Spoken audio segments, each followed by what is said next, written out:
Vanity Fair's Future Series with me, Michelle Jana Chan, exploring how crucial aspects of our lives are shifting and being shaped as a direct response to the dynamic news cycle. Today we discuss the future of sustainable fashion.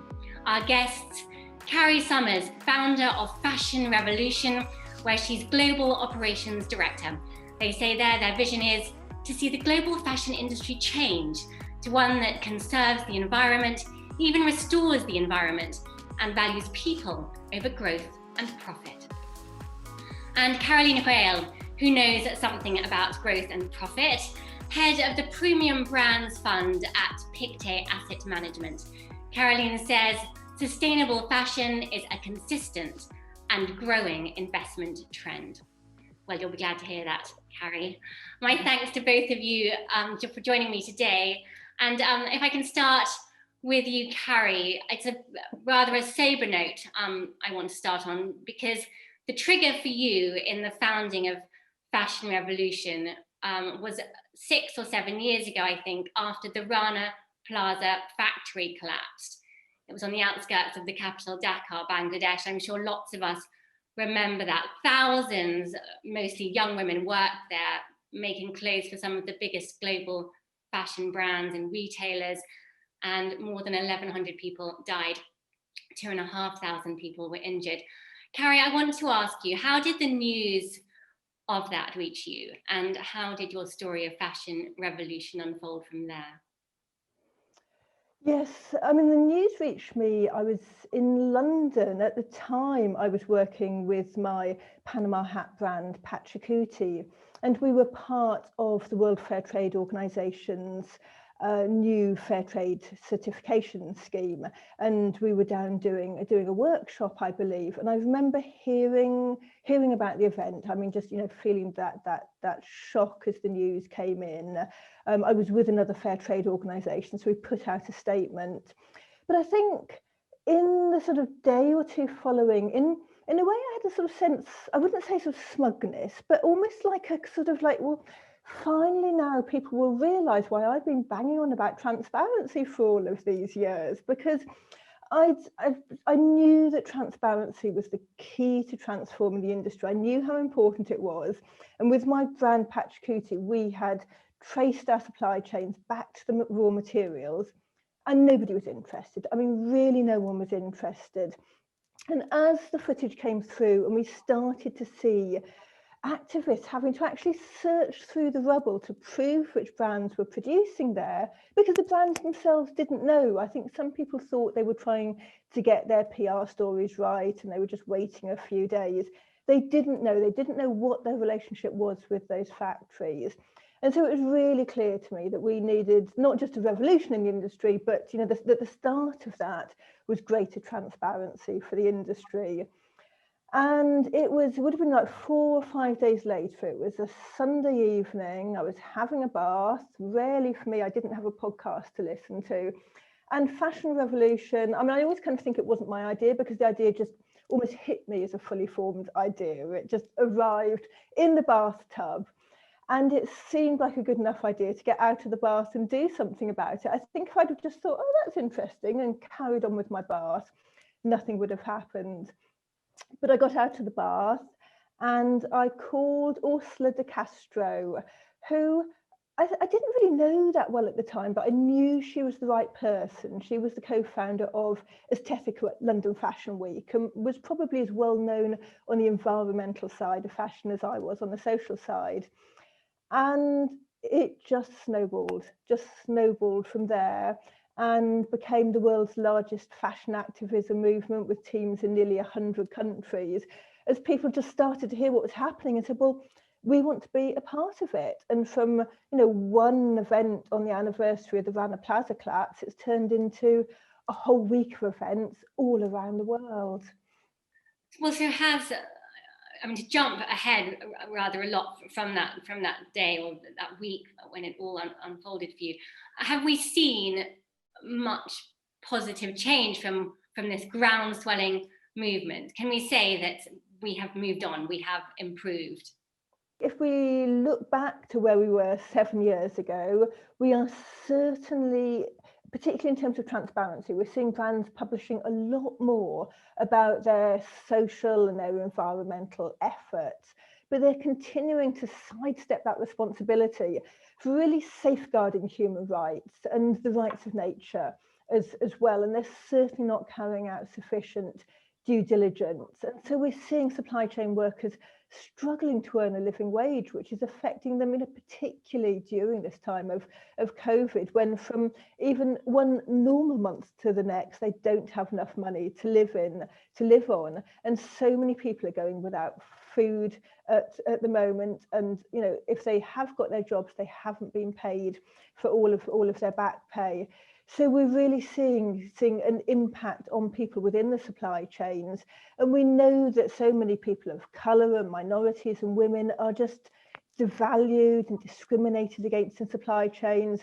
And we're falling far short of our climate change targets. We're extracting resources at an unsustainable speed. And then we're also seeing the devastating impact on the oceans, which I saw at first hand last year as well. So we really need this to change. And we're seeing the CEOs of these companies getting steadily richer. And we're seeing the people who are making our clothes really struggling to live in any kind of dignity. So what we're not seeing is that systemic change in the industry. We need to do a lot more to ensure that shareholder profit, and I know this probably isn't something you might necessarily want to hear, but we do need to make sure that shareholder profit isn't prioritised above that health and well-being of communities and ecosystems, because this is what our future depends on. This is what our children's future depends on. Caroline, if I can bring you in then, what happens when tragedies like this occur and the impact on your work? Do investors move their money? Someone searches through the rubble, they find a label, and do you suggest, get out, let's move your money, we don't want to be involved? How does it pan out? Thank you. First of all, Michelle, thank you very much for inviting me today, because I think the financial community definitely has a role to play in the sustainability topic in fashion. And to answer your question, this sustainability topic has been increasingly present. And as investors, it is something we take into account more and more in our investment processes and investment behavior. It hasn't happened just like that after one event, even if it's dramatic. It has been a gradual evolution and a gradual progress towards more sustainability in our investment processes. When we launched the Premium Brands Fund back in 2005, it was all about the positioning of the brands. It had to be high-end, the image had to be exclusive, and a lot had to do with the positioning. And today, and it has been progressive again, I would say in the past 5 years or so, we are now much more into how brands actually make their products.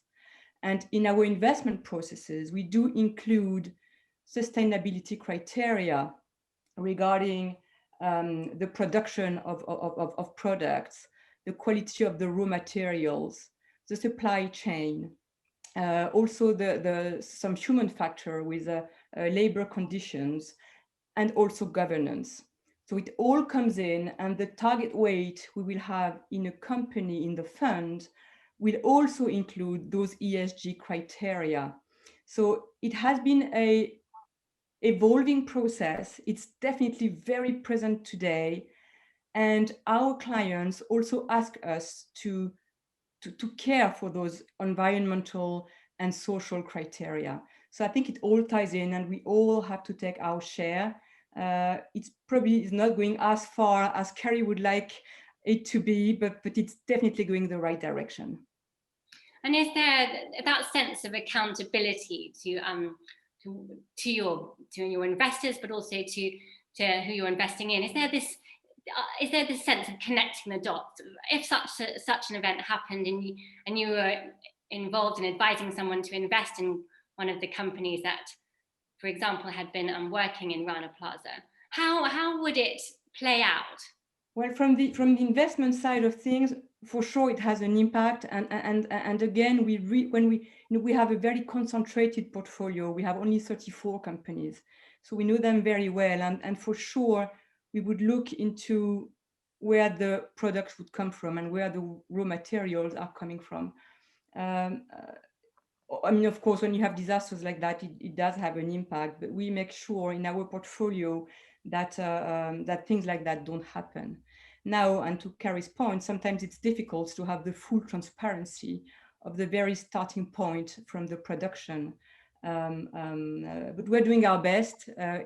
Again, I think it's really going the right direction. We engage with companies more and more. We talk to them. We talk to their ESG departments. We talk to their senior management, and we try to make everybody feel responsible for the future, and to participate as much as possible to a better future. Carrie, it should be this very simple question that we could all answer, which is, who made my clothes? But of course, it's a very complicated answer, and the sequence of farmers and spinners and weavers and dyers and sewers, and I mean, there's one thing trying to answer that question, but perhaps my bigger question is, do we care enough to find out what the answer is? Yes, I mean, I guess it depends on who you mean by we, but if we start off by talking about the brands, I mean, what we're seeing is brands really still operating in the same way that allowed the Rana Plaza factory collapse to happen. So, yes, we hope a disaster of that kind doesn't happen, but brands aren't doing enough due diligence. They're still relying on audits for their basic compliance. And they're not revealing enough about what happens when things do go wrong. So what we need to see is brands actually taking that responsibility for what happens in their supply chain, wherever it is in the world. And beyond that we call them the first tier factories. This is where our clothes are sort of cut and made and sewn together. And we actually have, as part of Fashion Revolution Week this year and an ongoing campaign throughout the year, we're trying to put pressure on brands to reveal more beyond their first tier factories. So those processing facilities, the raw materials, or where the raw materials are processed, where our raw materials are grown, which is where we know we have the highest carbon impact when we purchase an item of clothing. So we need to see brands doing a lot more to sort of actively make sure that those conditions are acceptable, and we know that so often they aren't. I mean, I went to see the tanneries in Bangladesh, and it was so shocking. I mean, I can just picture it now, and nobody went to visit the tanneries. They said that no representative from a brand had ever been to see them at the tanneries. The tannery district had recently moved because the river where the old tanneries was so polluted that nothing could survive in it. And the government had moved all these facilities. The river was being polluted because their effluent treatment plant wasn't working properly. And this was a river with, home to a red listed species of river dolphins. So it was really important that the effluent didn't go in there. And I could just see it running into the drainage ditches and straight into the river. There was underage children working everywhere, no health and safety equipment at all. I mean, people stripped to the waist, wearing shorts, sitting on the piles of hides, working in the tanning vats. It was incredibly shocking. And they were producing for mostly sort of mass-produced luxury. So this wasn't cheap. I mean, it's not the high-end luxury, because they do have sort of, on the whole, more control over where their raw materials came from, but that sort of mass-produced luxury level, that's what these tanneries were producing for, and really shocking that nobody had ever visited them. Well, the second part of my question was just, when I say we, of course, I'm kind of saying we, the global buying community. Do we care enough, I mean, to have our heartstrings pulled and then to change our spending habits? Yes. I think we are. I think we do care, and I think we're starting to care more. I mean, we're starting to really see a movement towards people looking into the ethics, the sustainability of their clothing. I mean, I think right at the beginning of this, you talked about the future of sustainable fashion. This has to be the future of fashion. I mean, it has to be all fashion. We need to get rid of this sort of ethical fashion, sustainable fashion. All fashion has to meet this basic criteria. And to be honest, it wouldn't cost that much. I think so many people think, oh, well, I can't afford to shop ethically. But if the brands made sure that I think if the workers in Bangladesh were paid a living wage and all of the buildings met the foreign building safety standards, it would cost something like 25 pence on an item of clothing. And surveys have shown that most people would be willing to pay about 5% extra to ensure that their clothes were made in good conditions without destroying the environment. So this is possible to meet some basic levels of sustainability. And I mean, we're certainly seeing consumer habits changing in other ways as well. We're seeing second-hand clothing skyrocketing, and it's estimated that within the next decade, the resale market will be bigger than the fast fashion market. So consumers' habits are changing, and we're seeing more activism, which is really fantastic for fashion revolution as well. People are really starting to realise the power of their voice to bring about change. And this is recent. I mean, it's only probably 5 years ago I was saying, where are the young people these days? When I was their age, I was out on the streets with no grants, no chance, and out supporting the firemen and the ambulance workers. And I don't think I was a particularly radical teenager or student. And now suddenly we're seeing young people, we're seeing people out everywhere. And this pressure really does make a difference. We know it does pressurize brands to change, particularly if they're your customer. We don't condone boycotting because we don't think it achieves anything. We don't think petitions are particularly effective. They might get quite a lot of news coverage, but actually the most effective thing you can do is, if you're the customer of a brand, is to ask them questions, to probe them, to tell them you want them to change, whether that's in a retail shop, whether it's online, whether it's using social media. It's using your voice to bring about the change that we need to see. It's good to have some solutions there. Caroline, if consumption is the issue, one of the issues is, just the fact that we want to feed our habit for wearing nice clothes, and therefore say reducing consumption is the answer to a point. How does the ideas that Carrie just surmised, the ideas of secondhand, of clothes swaps, of repairing, of upcycling, how does that work in a world of growth and profit? Okay, I mean, in the Premium Brands Fund, we do focus on the most exclusive brands, and the idea is to invest in longevity, in timelessness. Hermes CEO was saying luxury is what you can repair, and that's really the idea behind our long-term trend Premium Brands Fund. So that's a starting point. We're not so much into the volume makers the big mass market brands. So that's one thing. And I think going forward, consumers will be more and more tempted to buy quality products and less into the volume things. The younger consumers are incredibly aware of this sustainability topic, and they are changing. Brands do realize that, and they have to adapt. When you look at the growth forecast inside the luxury industry, the vast majority of the growth is coming from millennials. And these millennials do care about sourcing, transparency of products, and brands more and more are transparent in terms of how they do their products. And they also set themselves some targets. I mean, if you look at premium brands, they all have targets for 2025 or 2030 in terms of water pollution, in terms of traceability of raw materials, supply chain, carbon emissions, and things like that. It all comes from the consumers at the beginning, especially the younger consumers, and it's now going all the way through the producers, especially if you talk to the high-end brands, which can definitely afford to innovate, and to invest in those sustainability topics. And do you think that will, Caroline, win them investment? Will those kinds of habits change, those kind of change in habits, will that win them extra tranches of cash flow because of that new behavior?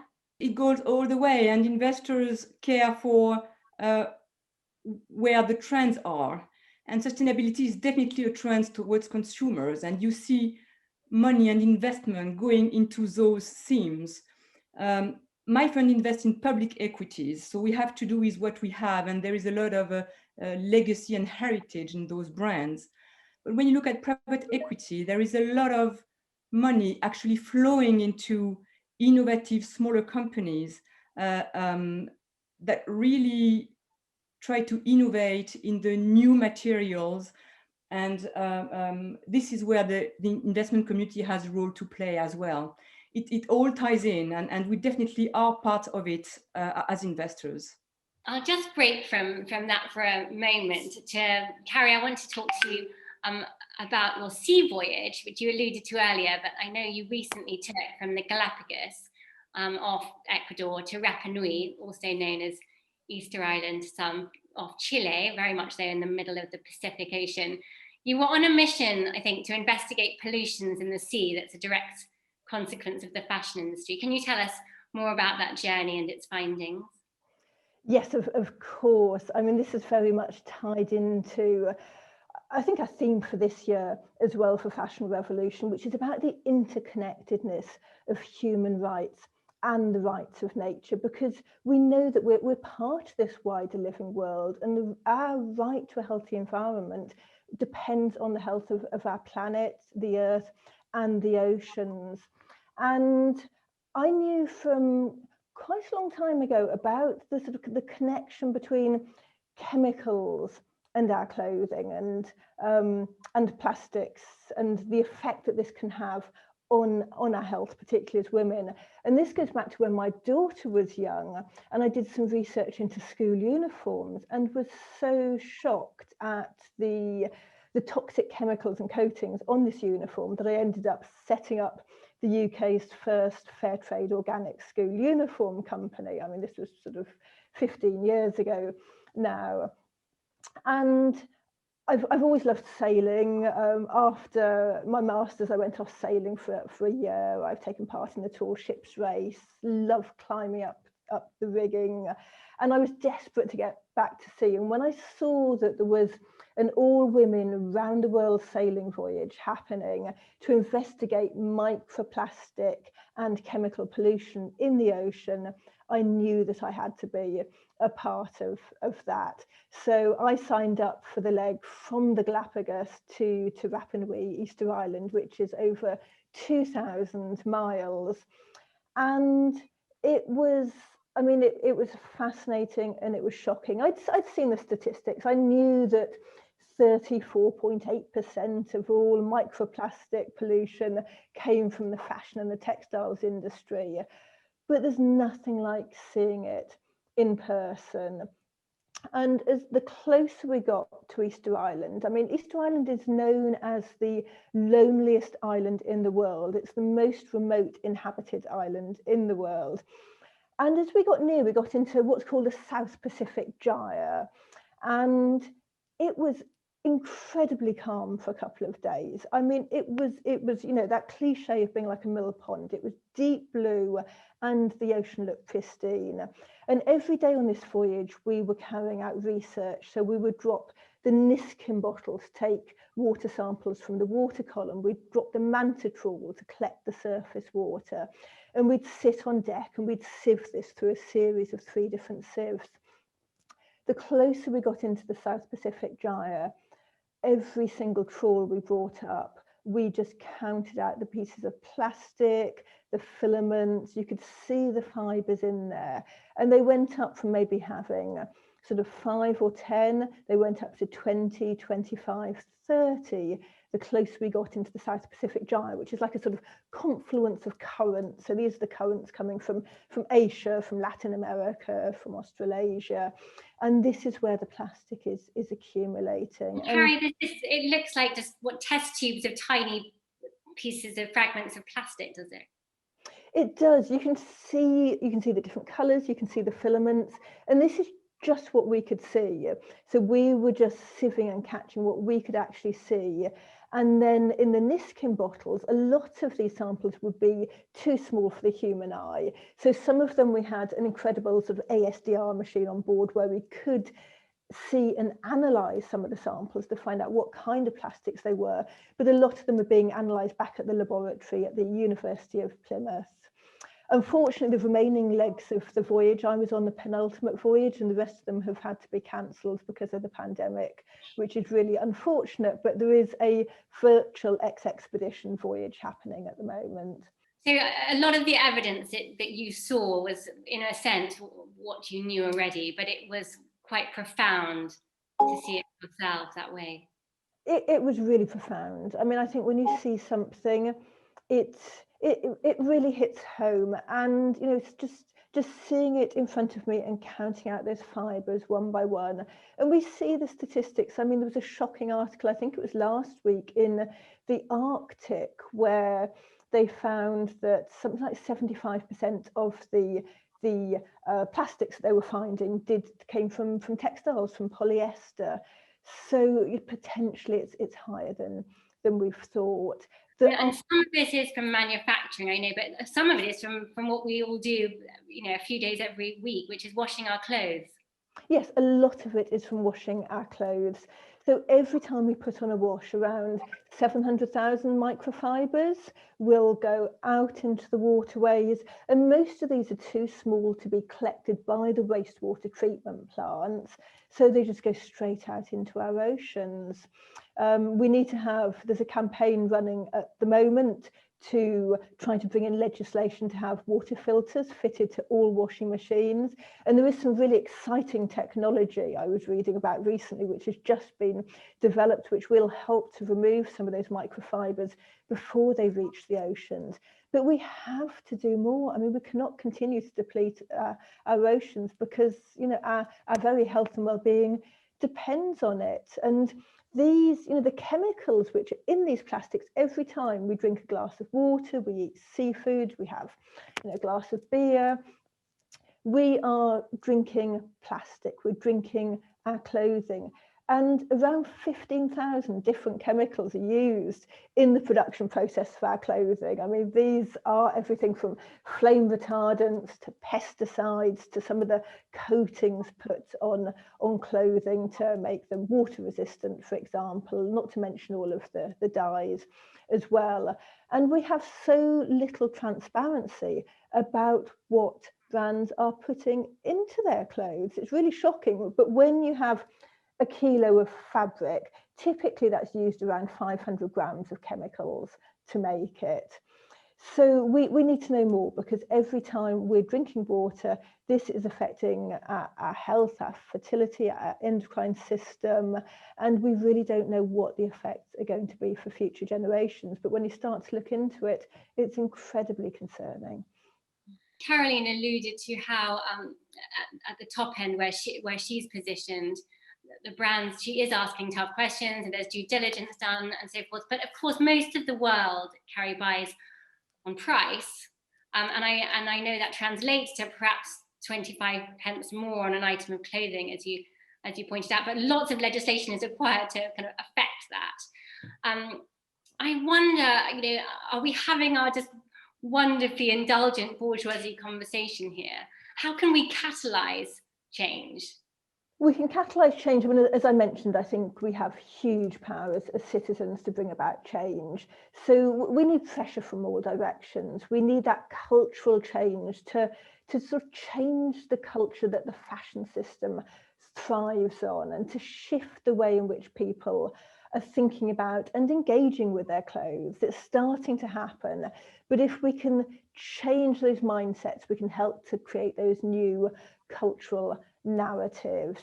We need industry change, and the industry is in a really powerful position. I mean, as Carolina was saying, there's a lot of changes which are happening from the inside, And these big brands, I mean, they have the resources, they have the power, and they have the moral responsibility as well to bring about this change. It's not going to happen overnight, but we must take really urgent actions to be more transparent, so that they pay their people fairly and they protect our planet.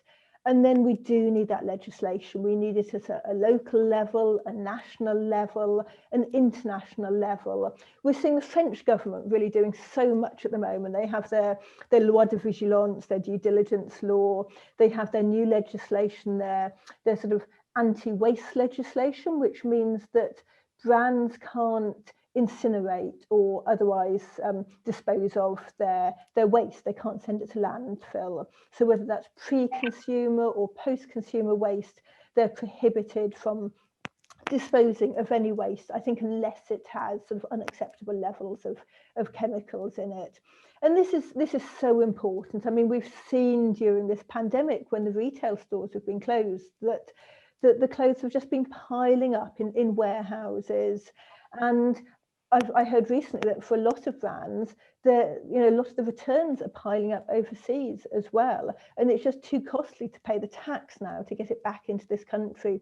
So what's going to happen to all of this when we know from our Fashion Transparency Index that only around a quarter of brands are disclosing what they do with their unsold stock? So we really have no idea whether it's just going to be going up in flames. Well, one of the solutions, I guess, then is to look at your index to see the brands that are doing more than others, and we know that there are companies that we become quite loyal to if you care about this stuff, who you trust. There's more than two or three myself that I constantly put in my pages, that I care deeply about. Faude in Germany, there's Fjällräven in Sweden, who they take wool from the meat industry that would otherwise go to landfill or be burnt, and that's what they use for their padding in their winter jackets. I know there's Untouched World in New Zealand using merino. There's brands out there that we can kind of cling to and stay loyal to. And I guess, Caroline, it's that trust, perhaps now more than ever, that is so valuable in times like this. Will that also though win them investment? Absolutely. I think today, when a consumer trusts a brand, it will be a prerequisite that this brand is transparent about the making of the product. It has to be this way, and there will be no way around it. As investors, we are looking for companies that are, of course, profitable and generate cash flows for us, but also that behave in a responsible way. Companies and brands have to listen to their consumers, but they also have to listen to their investors. I think it is a change in society, and there is a change in mindset from the consumers, the producers, and the investors. Trusted brands have to be transparent, and they have to make an effort in terms of caring for the environment. It's a work in progress. For sure, we are not there yet, but it's something which is there to stay. It's definitely a long-term trend for us, and trusted brands have to be part of this responsibility topic. So, Caroline, also to ask you the effect of the news going on right now, which is how the global downturn financially has had any impact on yourself. My fear is that the shift towards sustainable investments, does that dry up at times like this? Is it when times are tough, or is that still a strong focus even in the last 12 months during the pandemic? Interestingly, I think people are even more aware about the environmental topics and social responsibility and help between people. I think it's even stronger today. So when people will buy their preferred brand, I think they will be even more cautious about this transparency we were talking about earlier. What we have seen just after the pandemic, just when stores reopened, we saw consumers going really to their most preferred and the most trusted brands, there was a clear polarization in consumption, which surprised me to the extent it was, meaning people went less shopping, but when they were shopping, they were actually buying more expensive items. So they were, in a way, a flight to quality items, but less volumes. This is definitely what we saw in 2020. And maybe it's the trend that will continue, you know, polarization in the consumption. So this is definitely something we saw. Also, the digitalization has been very present during last year, with more and more people checking products online, looking for information, not only on the collection, but on the whole supply chain and how, you know, the meaning of the brands as well, and then potentially buying these products online. So that the digitalization of consumption has accelerated, I would say, during this pandemic, and people flying to more quality and maybe higher end brands when they could shop again. And Carrie, for yourself, from your perspective, how the pandemic has impacted habits, you know, through your research? Yes, I mean, we've really seen the devastating impact on supply chains of brands' purchasing practices. We saw so many brands invoking the force majeure, the act of God, and running to their legal departments to ensure that they didn't pay for orders which were not just sort of still with the suppliers, but in many cases orders which had been shipped and were sitting in ports and were on the way to their warehouses. And we've seen factories struggling. We've seen workers still not paid wages for back in April and May time. And many of these workers will struggle to survive and to make ends meet at the best of times. So we know that in many countries, in many situations, that actually sort of poverty and hunger is going to be a bigger killer than the pandemic. Well, Carrie, Caroline, thank you both for exploring the future of sustainable fashion. Perhaps I'll rename that the future of fashion here at Vanity Fair. Let's learn from this. Let's keep interrogating ourselves. What are we wearing? What are we buying?